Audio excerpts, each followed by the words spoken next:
Welcome to the Linen Suit and Plastic Tie podcast. This is the podcast we work to dissect, analyze, investigate, explore, and explain the amazing and epic power of storytelling. I'm Gaurav. And I'm Kevin. Kevin. It is currently June 2026, and we are in sunny Los Angeles, living together again.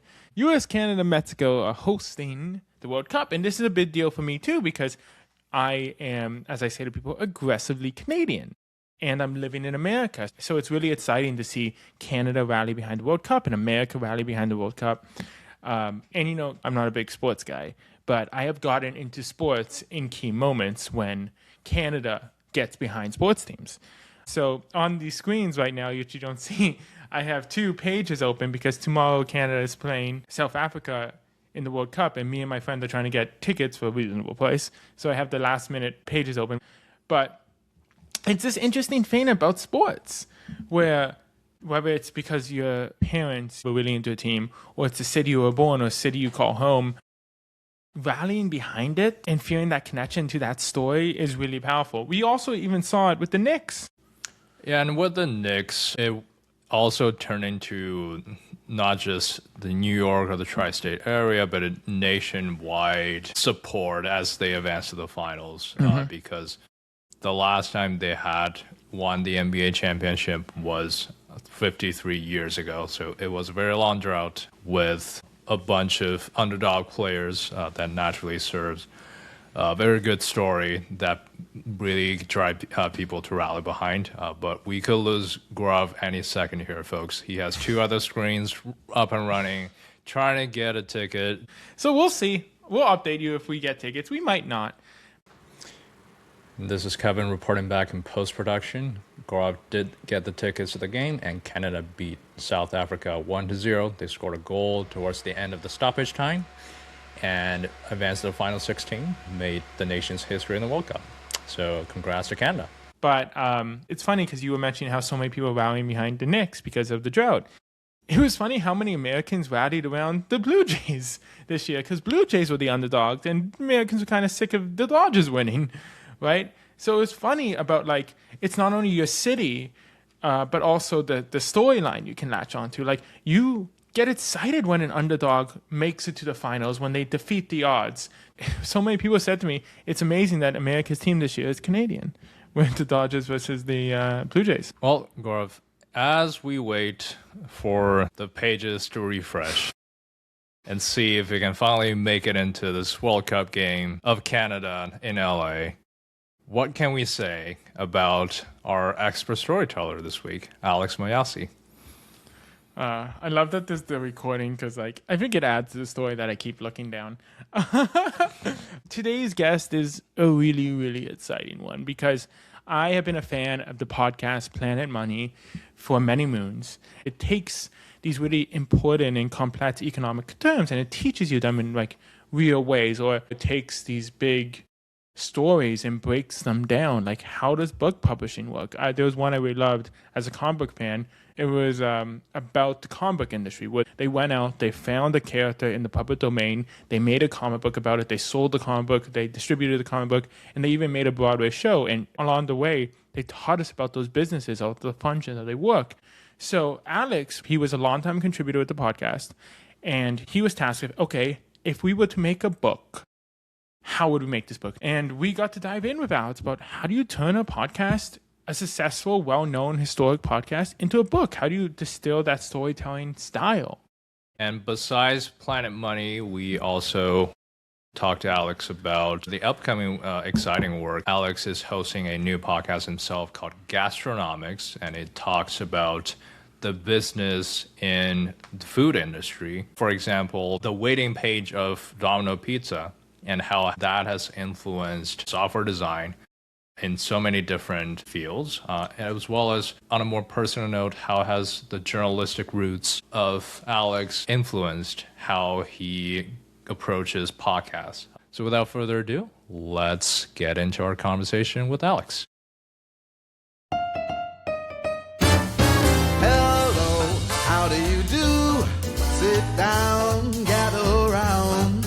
We got stories about stories that'll mix you a drink of wonder and mystique. Cause life can be dry, better dressed for the times with the linen suit and plastic tie. Linen suit and plastic tie. Now here's Gaurav and Kevin.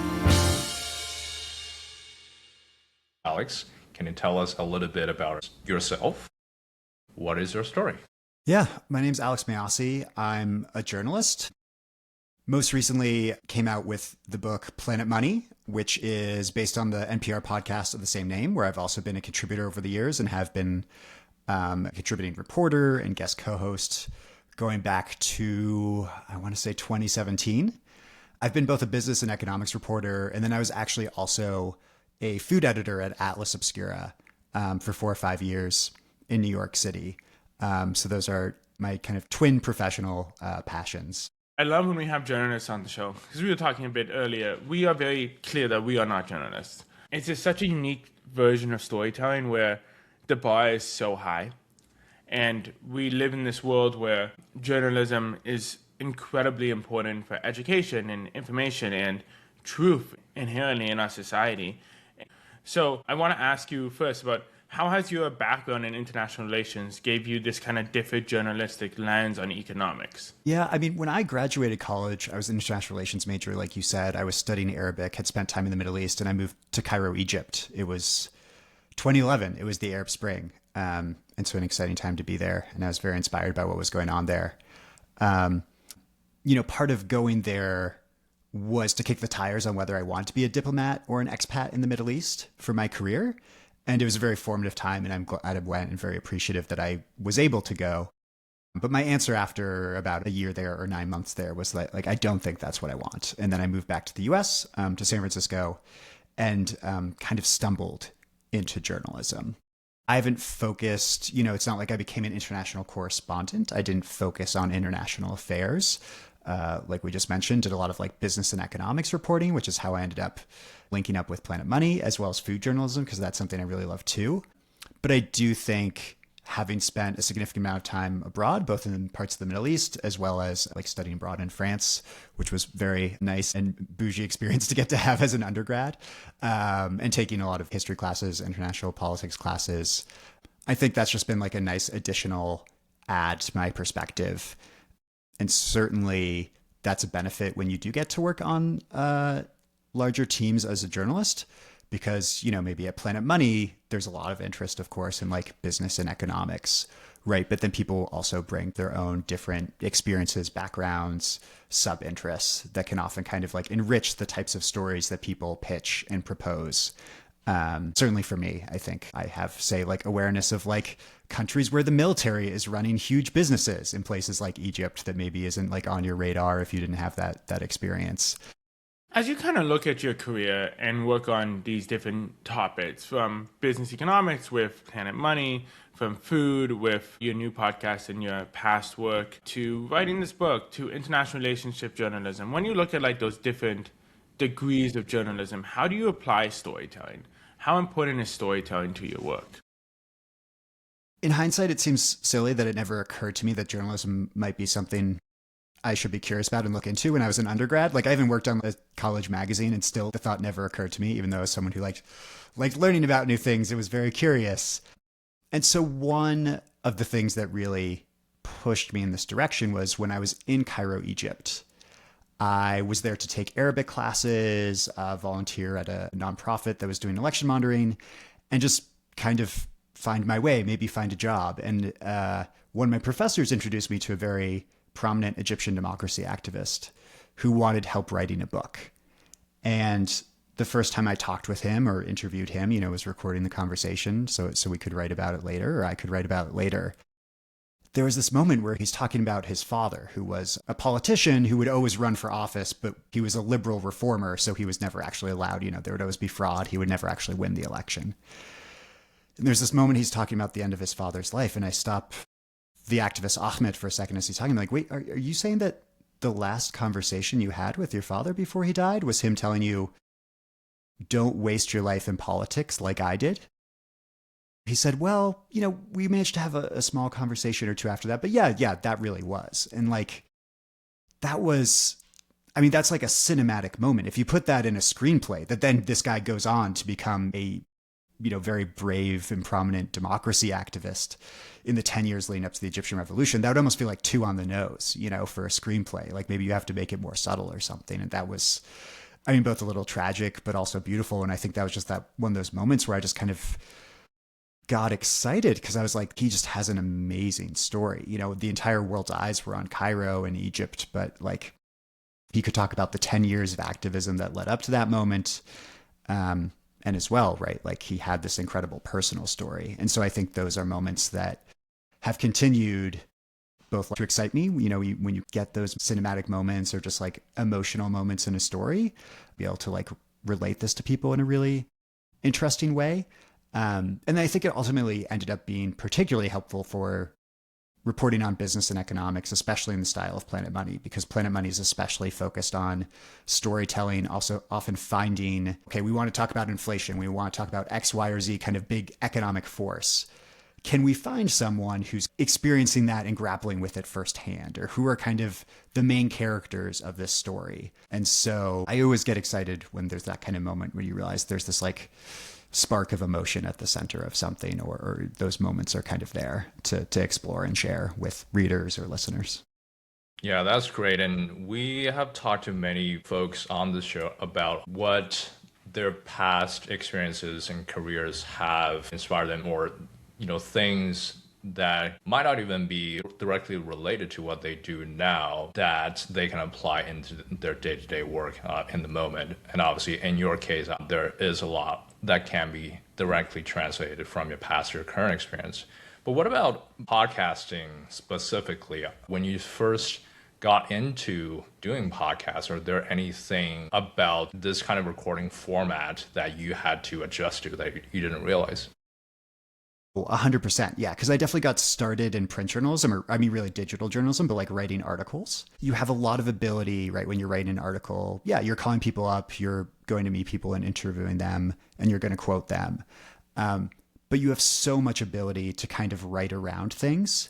So one big lesson of starting to work in audio with Planet Money and otherwise, not that I wasn't like planning before my interviews before, but I think just how much planning you really need to do, because you need to know exactly what you need to get, because you might not be able to go back to it, right? Like if you didn't get that piece of tape, or, the person you're interviewing expressing this idea or sharing this or that, like you might be able to go back to them, but in a lot of cases, like you just can't, like you just won't have that. Writing an article, I might often think about like, what are the things I need to learn? What do I need to understand to like explain inflation well, or whatever it is? I think with Planet Money in particular, people at Planet Money might often spend quite a bit of time before an interview thinking about like, how might we first introduce this person in the podcast episode? We often refer to it as like their walk-on tape. Maybe they appear in the introduction, maybe they appear kind of like a minute 4 or 5 or whatever after we've done the introduction. You can always do, hi, can you introduce yourself? But like, could we ask this question to kind of produce a funny moment or an interesting reaction? The kind of cliche one at this point is if you interview someone who's won the Nobel Prize, it's like, can you introduce yourself? And they say something, and they're all like nice, humble people. And you're like, and you won a Nobel Prize, right? Or like, or where were you when you like learned you won the Nobel Prize? But I mean, there are a million different clever ways you could think about to introduce someone. And I think also just thinking about how you can kind of set up things that will be like moments. Like, what's an answer that you think, oh, that's so surprising, we want to make sure we like get that surprise. Maybe sometimes you might be interviewing someone who's a little bit more like soberly and scholarly. You want to be ready to be like, okay, we'll ask them this question. If they give a kind of like standard answer, you want to be ready to be like, wait, no, that's not how it's supposed to work, right? Or like whatever it is, kind of being ready to like make a moment out of something. And just to push for emotion, I think, is also something that I learned working with Planet Money that I wasn't thinking about as much. I think especially business and economics, you might often talk to people and they're kind of giving you their analysis. It's kind of remarkable how often we're asking different versions of like, how did that make you feel? Because there'll be those moments where you're talking to someone about collecting GDP data or whatnot. I'm casting around for a real example right now, but like, they'll just like say something extremely personable or like connect it to we care about these metrics and data and economic ideas because of how they impact our lives. And suddenly they'll make that connection in a way that's very personal for them or whatever it is. So those were some of the things that were adjustments. And then I'm still learning to not say 50 million times when I'm recording podcasts, and try to be a little bit more kind of, put together interviewer, like someone like Oprah on TV who's very poised, whereas I tend to have a tendency, I'm excited, I'm talking about ideas, I do a kind of false start, I go here, I go there. So, some of that is certainly okay. I don't think people expect or maybe even want everything to be perfectly polished. But yeah, especially now as I'm hosting a new podcast that's much more like interview format, that is something that I think will make it a lot better if and when I keep getting better at being a little bit more like polished and not doing false starts and saying all the time. Now, that's an interesting idea, I think, for you to try to almost remove some of your personal styles as you do these interviews in your role. I wouldn't say it's like remove personal style.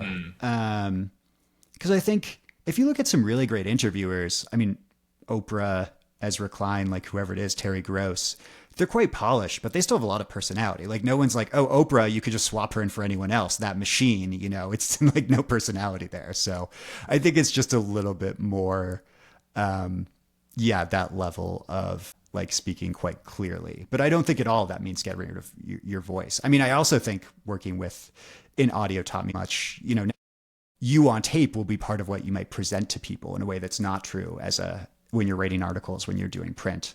So I think sometimes like the great tape people are always talking about in audio, like sometimes that's not some sort of like, it sounds like you're ready to moderate a presidential debate. Sometimes the amazing tape is just being like, you're taking a tour of something and you get to the top floor and you're like, oh my God, it's so, it's just like, it's a very genuine moment. It's not that it's all like super polished or it doesn't contain your voice.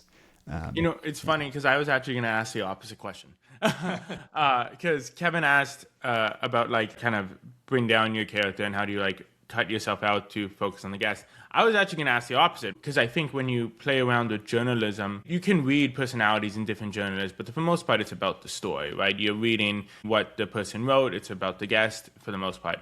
But when you're listening to like Guy Raz or Kara Swisher or some of these great journalistic interviewers, you see their personality, right? One of the things about our show, we talk about this a lot, is like we have to become characters in ourselves because they come for the guests, stay for us, right? That model is how a lot of these podcasts build. Was that a hard transition for you to understand that now you're a character in this podcast? And how did you go about kind of developing that character to a point where you are now going on to host your own? Yeah, I mean, it's an interesting mix, right? Because I think you are, in some sense, you can become a character, but also certainly like, especially when you're interviewing someone about something that's quite hard, it's like, oh, you and your family were moving and trying to, survive and keep your heads above water. I'm not going to suddenly make this all about me. But absolutely, I think a lot of cases, if the interviewer just kind of like disappears into the woodwork, it's like, what's the point? What are we here for? Especially sometimes when someone has a new book out and it's on the bestseller list and that person might be doing like, kind of going on like 30 different places. It's like, if the interviewer is just kind of setting them up to go on their standard spiel, it's like, what value are you providing? They could just go listen to them anywhere. It's an interesting balance. I think part of it is just practice.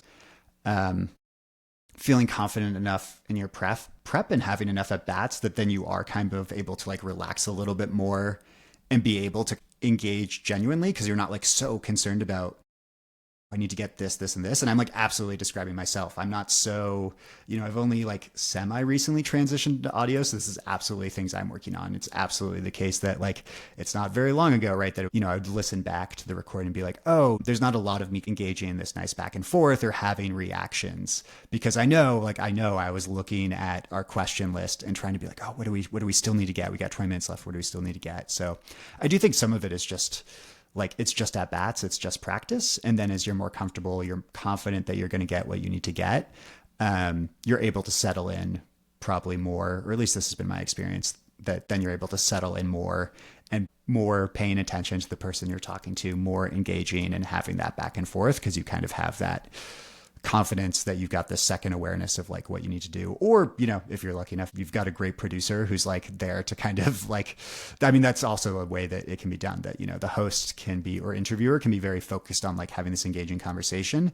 And a producer can be keeping an eye on the time, keeping an eye on the question list, and being able to kind of like pop in and be like, hey folks, we have 10 minutes left. I think there are this and this question we should really make sure to get to. I mean, not something I have right now, like my new podcast, Gastronomics. I'm kind of a one-man band, but that's certainly can be nice if you have that a team where a producer, or if you're two hosts, one host can kind of be focused on being super present while the other does a little bit more of the like logistics, keeping an eye on the time and making sure you hit all the most important questions. That can be a really nice way to do it. That's kind of how we work when we host, because we're kind of a two-man show. I am not. I'm sorry to mansplain your own approach to you. It's good live, and I No, it's good because it's kind of similar where like I am very free flowing and moving, and usually we have two mics, and like I'm just kind of on the mic talking and seeing what happens. And Kevin's like, okay, time. Do we have a question here? Are we all set up? Checking levels. And because he goes through the editing process, right? And because Kevin sees the editing side, he can kind of see that level. I don't know if you want to say anything else. Yeah. I mean, on the other hand, though, I feel like it also comes back to get me a little bit when I'm actually in the conversation. Because sometimes I think too much about, okay, how is that part going to come out in post? If I say something like this, what does it mean for me in editing? So I'm constantly like going through the editing lens, but sometimes that can distract me a little bit from the actual conversation. For sure. I've had this experience where like, yeah, I'm now, I am the editor and the like host interviewer. And there are times where I'm like, we're kind of going off down a sidebar and like some part of me just wants to like let it go. We might end up somewhere really cool. And another part of me now that like I'm a one-man band doing all the editing and production is like, it might be nice to just kind of like take control of the conversation and ask a question that's exactly the next setup to avoid those needs to like do more cuts. I think there is a bit of a level of like what type of show you are, what resources you are. Because certainly at Planet Money, one privilege of working there is like it's a big team, amazing producers, engineers, and reporters, very high production values, right? Like a lot of time spent on each episode with a full team. And so you can kind of, as long as you have enough time with the guest, go off on tangents, see if it leads you somewhere really interesting, take time to kind of have these interesting back and forths, take some risks. Because you are going to be going into the studio and recording your kind of lines that like set things up, that set up the next part of the interview, just like little bits of the interview. Whereas, yeah, if you're maybe doing a more like straight interview show, you're like me, it's pretty much just all one person, or even it's just a small team that's trying to do a pretty good amount of like quantity, show a week or 2 shows per week, then sometimes there's maybe not as much. It might be smarter to kind of keep like a little bit tighter reins on the conversation, because that will like work for your interview format and won't require as much editing and reworking. Yeah, I've been a Planet Money listener for many years. It was one of my like original core shows, and I love the show. And I think it's so interesting. I studied economics in college, so listening to Planet Money, seeing that intersection between storytelling and economics has always been so fascinating because I always walk away learning something. Taking a step back, how would you describe Planet Money? And when you walk into the booth, do you kind of like lock into the Planet Money version of you, or do you kind of just record and then let them edit it into a Planet Money episode? Yeah. I mean, I think for the first part, like how I describe Planet Money and how Planet Money folks describe the show, it got its start, as you may very well know, in 2008 during the Great Recession, where there was this real hunger, like suddenly you needed to know what a collateralized debt obligation was to like understand what was going on in the world. And so the goal of Planet Money was really to explain the economy and what was going on with the economy, and do it, in a way that wasn't intimidating. We'd often talk about kind of like if a smart friend was explaining what was going on in the economy to you in a bar. And so, of course, we've talked about that's often meant looking for opportunities where there is kind of a quote unquote character who you can talk to or follow to see as they are kind of at the center of something interesting going on in the economy or important going on or grappling with these big economic forces, and then being able to learn through the format of the story and someone with real emotions, a real person, make something that's often quite abstract, less abstract. I will say as maybe a kind of insight I can offer there too is that like it's not like no one else has ever thought about using storytelling when it comes to business and economics. Yeah. So, but I think the Planet Money team has really like over years like developed a particularly good approach to it. It has been striking to me how often working on Planet Money episodes and then on chapters of the Planet Money book that you actually did not need to spend that many like minutes of the episode or words or paragraphs of the chapter describing personal details or like the plot of that person's story. And I don't think that's because like it's unimportant. Like they might be the total core, but I think in a Planet Money episode, you really need to have such like economy of words and focus because you kind of can't go off on too many tangents, right? Like you'll lose people. It's very easy to balloon to like 45 minutes, which you never want, right? Like, so you're always cutting. And I think that was something that really struck me was realizing how much you really could capture the core of the narrative of someone's story very economically, like without needing to spend a lot of time. It was kind of surprising me how there was almost like more you could cut. And you're like, actually, I don't think I've given short thrift to them at all. Like I've really just, you've cut the fat and still covered the essential there. So I do think that's something that has been quite interesting for me to realize through my time working with Planet Money, which was a pretty formative experience for myself as a journalist.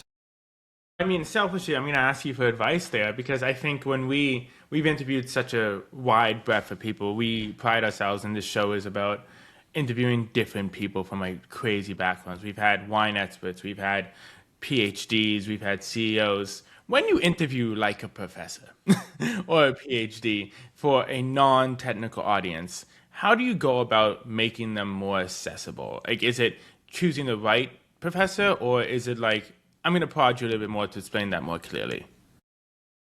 Yeah. I mean, I do think what's good is that a huge luxury of, the time I've spent working with NPR is just like the NPR name. So many people are, to their huge credit, willing to be generous with their time and talk to you. And I do think often, like, I'm asking some very basic housing questions of like one of the world's foremost experts. It's like, I probably could have gotten this from like someone getting their PhD. But also I think people often who are like at the real top of their field are often just like very good at explaining, even the basics, right? Like they just understand it so well. They are able to explain things extremely well. And doing a longer interview where you're asking about a lot more of the kind of like fundamentals gives them a chance to, talk basics, talk about the fundamentals. I think it's kind of a running joke how often people for these longer interviews will be like, oh, this felt like therapy. It was so nice to like explain what I do and get to talk about like what's interesting, what's challenging, right? So I think that's also just a way for people having that time and space. They get to relax. You get to build trust. They're going to share things, which is always nice, right? Like it's a kind of crazy thing to trust a journalist or any podcaster, writer to like represent you well. And so I'm very grateful that people trust me and, colleagues of mine, past and present, to do so. And certainly I think having, spending a good amount of time, if you have it, asking them thoughtful questions to show that you're genuinely curious, have done the work, and are really invested in getting things right, that can go a long way for sure as well. Yeah. And now, something I really like about the type of podcast that you have been doing is that it is in this style that interweaves between the actual live interview conversation with your experts, but also more importantly, the amount of narration that the host is doing themselves, and that narration oftentimes really string together the narrative of that entire episode. And something I'm curious about there is which comes first, basically, the chicken and egg problem. Are you setting out to do like the structure, the story of your episode first, and then try to fit your actual conversation into that? Or are you starting with a more organic conversation and then draw from there, okay, what kind of a story can I derive from the material I have? How often does that happen? Yeah. I mean, with, say, a Planet Money episode, that's almost more like pitching a big magazine article, right? Because you're going to have multiple people spend a lot of time on it. So I think you're kind of raising the bar in terms of the pitching process, right? Before you go for it, you're really going to make sure, like, things could change, but like we kind of imagine this is probably what the top of the episode, the introduction, will be like act 1, act 2, act 3. And so of course things may change, but I think you do have a very good idea generally going in of what the episode will sound like, how it will be structured, and then go find tape. Therefore, knowing like what answers, information, responses you need to get from people you're interviewing. And then after that, listening to your interviews, highlighting all the stuff that really stood out as either really important or there was some fun emotion there or was super engaging or it was heartrending, but that was an important moment. And then kind of building your episode that way around the parts of the interviews that were really compelling and important and that what you want to include. And at what point do you start feeling like, oh, there can be a book out of this, that there can be stuff that can be delivered in this different format? Yeah. So I have over the years been like a contributor to Planet Money as a freelancer or what have you. The genesis from my side is that when I was working at Atlas Obscura, which for those who don't know it is very similar to National Geographic, although much, much newer than National Geographic. And I was a food editor there, publishing articles on the food section of the website called Gastro Obscura. But then we were also making sure that a lot of the articles and content we published could create a Gastro Obscura book. Mm-hmm. And so in 2021, I believe, is when we published the Gastro Obscura book. It was going to be 2020, and we were doing like final reviews of the book on the first day of lockdown. And we're like all in New York City in our separate apartments being like, actually, this might be the worst time in history to publish a book about food. So we ended up delaying a year, and I believe it was 2021 that we published the book. But, I think going through that experience and having collaborated with Planet Money over the years, it was just in my mind. I was just like, I think there should be a Planet Money book. I think it would be great, and I would love to write it. And I took that pitch to Planet Money. The idea had occurred to them over the years, like, oh, there could be a Planet Money book. Just no one had ever really, I think, gone much further than that, is my understanding. But I also think part of it is that Planet Money has been around since 2008. They've published so many episodes, like you can't even find them all on a podcast player because there's a maximum number of podcasts that Spotify and other podcast players will let you put up there. Right. And so there's just so much information. It's like there was kind of a guide to the economy in Planet Money podcasts, but it was very scattered. So I think there's like a lot of value in being able to produce one book that you could hold in your hands, that you could read in one or several sittings, and not like it would be so comprehensive that like, that's it, you're done. But having this kind of like satisfying experience of being able to address like the biggest economic forces in one book. That felt really exciting and satisfying and something that would be quite valuable to a lot of people.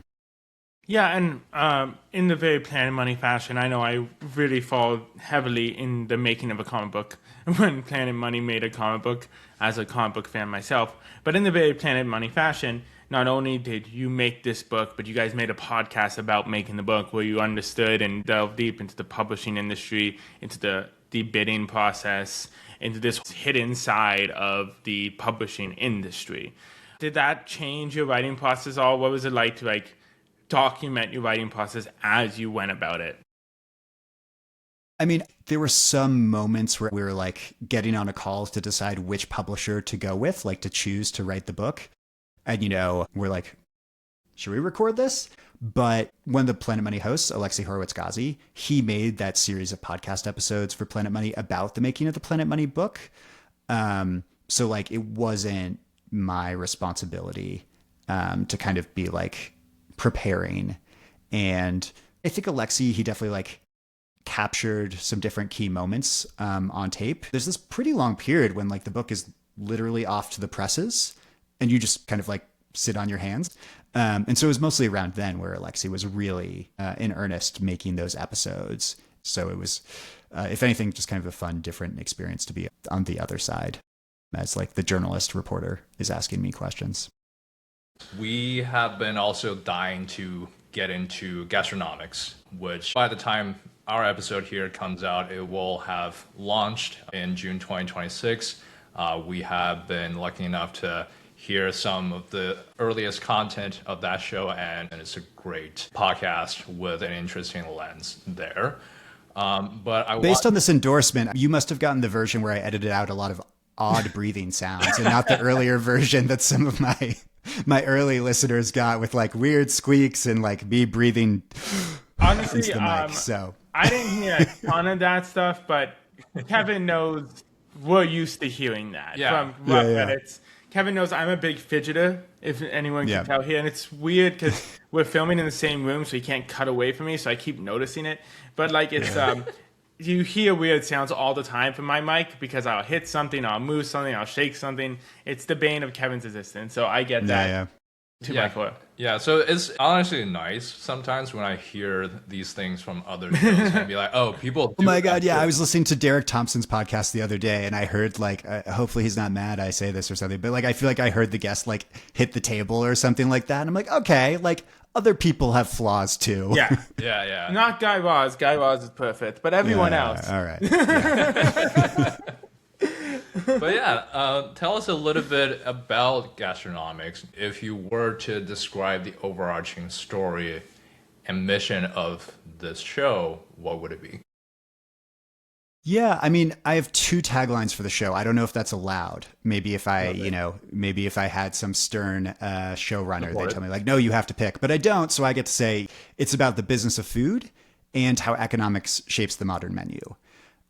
Right, I've been a business and economics reporter and I've been a food editor, so I am combining my 2 obsessions into one show. The show Gastronomics, that's about food and economics. I've just always found, I mean, actually with the Planet Money book, there are 5 sections of the book that are kind of like different parts of your life. And the first one has 2 chapters that are food related. And that's actually kind of a surviving fossil of how originally I wanted to make the entire first section of the Planet Money book food and drink. I love stories that are about food, but then are about, they're a business story or they're an economic story because just this like super fun, approachable way into these ideas. And so, it's just been really fun that now for my next big project, I get to like throw myself into this Venn diagram of my 2 interests.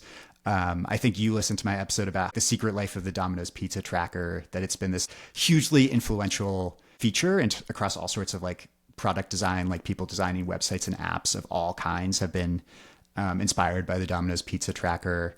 I'm just someone who like, there are a number of things that I'll learn and I'll just like want to tell people about it. That's why I think I found a pretty happy home in journalism. But in particular, I think there are times where I wrote this article about pad thai and then like wouldn't shut up about it for like 3 years, because it's just like so fun and interesting and crazy. And so I'm absolutely like losing my mind in some ways over some of the anxiety and stress that comes with launching a new project and the nervousness around it.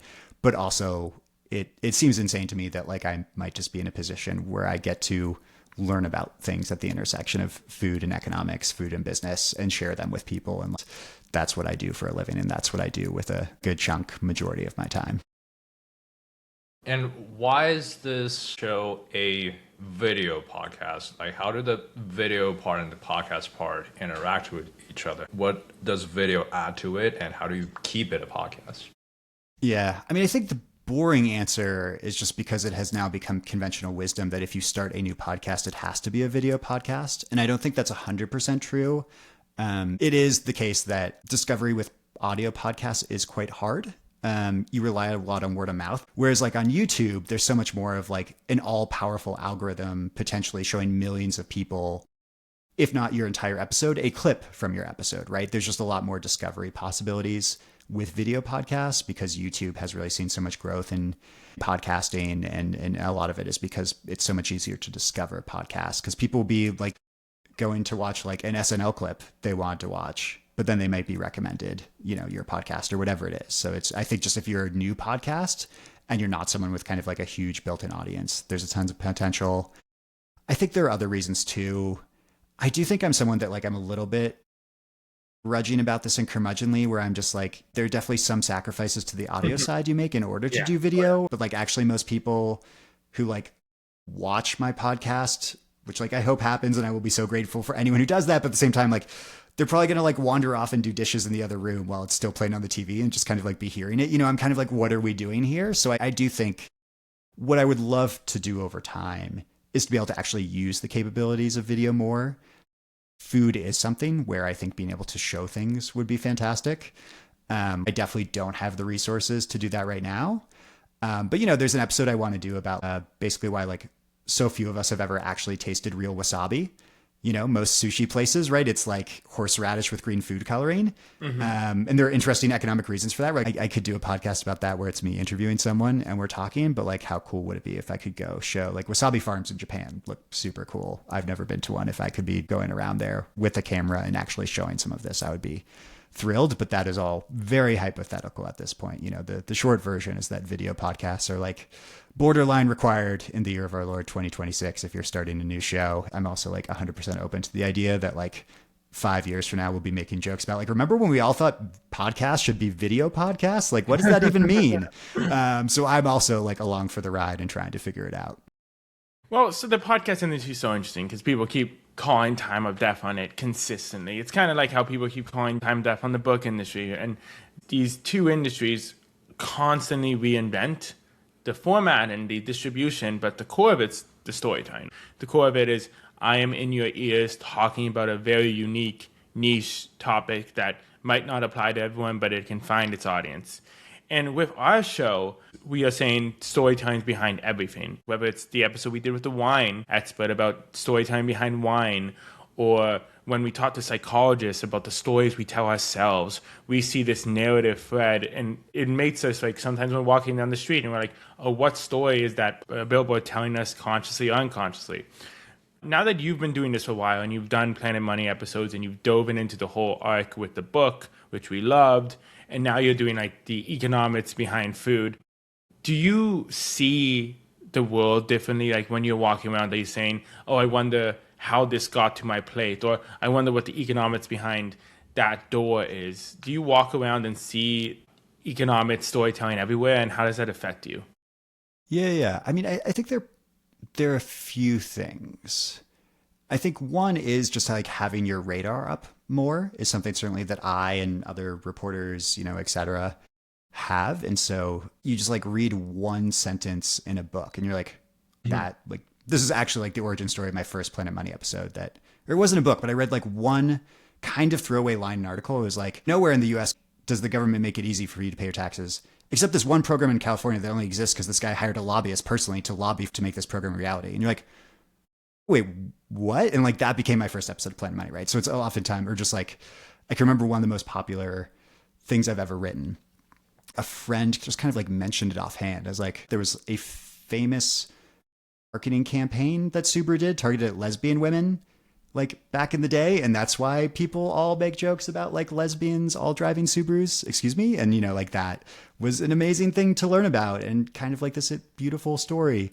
Where like it was a marketing campaign, but it was a huge deal for like the recognition of gay people in the US and better treatment in workplaces of like recognizing same-sex partners and offering benefits. But then I think the other is just taking action on it, right? I think plenty of people who are not in journalism or a kind of related field will have those observations, but it's just making sure that you're always tracking them down. You always email them to yourself or whatever your silly little system is in my case, to keep track of them and then follow up on it and do the work. Like ideas are cheap, execution is what matters, right? Absolutely matters for those observations. I'm sure I'm not alone among journalists who've just like read a long magazine article or listened to a great podcast episode and be like, oh, crap, I had that idea 3 years ago. Or I was basically onto that 3 years ago, but I didn't investigate it. I didn't go figure it out. And like I totally would have been great. And then I think maybe the other thing I could mention, we talked a lot about storytelling. I think something else that I've noticed for me, and I don't think I'm alone among journalists, is in addition to storytelling, I think my mind increasingly thinks in terms of metaphor, which I think that's not like a required skill. It's not like every journalist has kind of developed in that way, but I think particularly for what I do, which is often not like news reporting, but is often more like magazine style. I remember one episode of Gastronomics that will come out, I interview a trend forecaster, right? So someone who has access to data from like 30,000 menus across the country, and they help chains and big food brands like Applebee's or Pacific Foods or Cheesecake Factory decide like what new menu items to add and kind of time things right. And so I had this moment where I asked her about like, like if I'm a weather forecaster, I've got like temperature data and like radar data. I see the clouds moving in. What are your tools to like forecast food trends? And, She tells me about like the menu data and social media data that they gather, and also doing like focus groups with consumers. And then also like often putting that a lot of times into like an algorithm or like an AI algorithm, or basically a model similar to like what a weather forecaster would use. I was like, oh, okay, it sounds like you're kind of like the same way that someone on Wall Street, someone in finance might gather a lot of like historical stock data, some like other alternative data that's relevant, and then like plug it into the AI algorithm to try and predict whether the stock will go up or whether interest rates will do X or Y. You are doing that, but to like predict whether ube lattes will be across the entire United States by 2027. And she's like, oh yeah, that's like a good way to think about it. You know, like sometimes thinking in metaphor, I think can be quite powerful. Just like having very good comparisons, examples to maybe, like make interesting connections, or at other times to just like bring out something else novel or make something unfamiliar, put it in terms that are familiar to a lot of your audience, readers, listeners. That can be quite helpful and powerful, I think. Do you have any overarching advice for someone, say someone doesn't have time to, someone can't dedicate their life to journalism or to writing stories or doing podcasting? How do you become a better storyteller? I mean, I think the age-old advice that I agree with as well is like reading and or listening to like really great stuff. When I was stumbling into journalism, I was just reading great magazine articles, great pieces of journalism all the time. It helps you develop. You learn to kind of do pattern matching. I think that was my training data, I guess, right? That like now I have this like pattern matching that helps me, you know, figure out how to like structure things and how to be a good editor or a good writer as the situation calls for it. So I think that's a lot of it.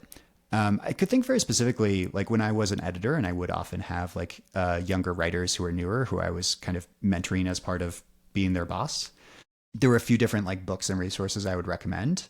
And one that seems helpful to mention here is a book by Stephen King called On Writing. Many people have recommended this book. Like it has so many helpful ideas for novelists, but I think also for journalists. But it's also a memoir. And like Stephen King is a very, you know, a really interesting person with a compelling personal story. There are all kinds of books you could read to get better at one kind of storytelling or another. But I am far from the only journalist who's noted that like this is incredibly helpful. So that's one I could point to very specifically. To output, you must know to input. I love that. Great advice. And Alex, we have learned so much from you and about you. It's been amazing. And to wrap up our episode, we have this closing segment called Suspenders. This is where we ask you a fun, random questions unrelated to anything, and you can give us any answer you feel like. Question of the day is, what is one meal that unexpectedly changed you? Oh, I like this. I'm trying to think if there's like one specific meal, because I am someone who like grew up in Massachusetts and I had never eaten a spicy thing in my life. I didn't know what basil was. I once like came back once I was like a college student in California with like a bag full of basil I'd gotten. I like heard there were these like basil bushes unattended all summer you could just go pick from, and I was like, is this the right thing? My roommate was like, so I mean, I think there's a way that just like going to college in California, I think was just like very formative. But it's not like there's no good food in Massachusetts or something like this, but I think it was also just like being in a culture of people who were really excited about food was not something I'd really been around, and just like opened a lot of things up of just like excitement and realizing and in being in a place where it's certainly like there was good food in Massachusetts, but back then, especially when I lived in the suburbs, it was like you go out for dinner, it's like, is it Chinese tonight or Italian? It was just before you were really getting as many types of restaurants. And so I think being in a place where obviously like there are people from all over the world, there's, you know, should we get Vietnamese? Should we get Thai? Should we get Burmese? Should we get Mexican? And like, yeah, the Tex-Mex you were having in suburban Massachusetts is not Mexican food. And I'm like, oh, you know, so I think like that was just like a really like exciting moment. And it's this kind of, at times compelling entry point. This is also now I feel like linking to one of my favorite like food stories, which is about how like a bunch of Thai bureaucrats wanted to like boost the like global recognition of Thailand, both to increase tourism, but maybe also to like help with business development in the country. And so the plan they came up with was to do it through food. So they set a goal of like, let's increase the number of Thai restaurants in countries like the US, Australia, parts of Western Europe, as well as the quality of those restaurants. They like came to agreements with like Australia to create a special visa for like Thai chefs to immigrate there. They made it easier for Thai chefs in those countries to like import Thai ingredients. And part of the reason I think something like Thai takeout and Thai food became so much bigger in the US was like because of their efforts. Like it totally worked. Lots of other countries have since like tried to copy them. You know, Pad Thai became like their greatest ambassador. So I think that was quite exciting to me to move to a place where there was so much excitement about food and there was just like food from all over the world. And it just kind of like gave you a little window to all these places and made you like want to taste more and experience more. State-backed cuisines. That's amazing. Yeah, food is so situational. The story, the mood you go into a meal, the way you approach a meal, what's going on in your life really affects it. I know for me, my answer to this would be I grew up in Toronto, so a lot of amazing food, a lot of great Asian food. But like coming to UCLA, there's this one Korean shack on the corner in Westwood that is one of my favorite restaurants in the world. I think like it's my top restaurant on Belly. I'm not a super big Belly user, but it's like my number one restaurant there. But we thank you so much for your time. We know we went so over, so thank you so much. And it was such a great conversation. Yeah, going over is a sign of a good conversation. So total pleasure. Thanks so much. I so appreciate the interest in the book and in gastronomics.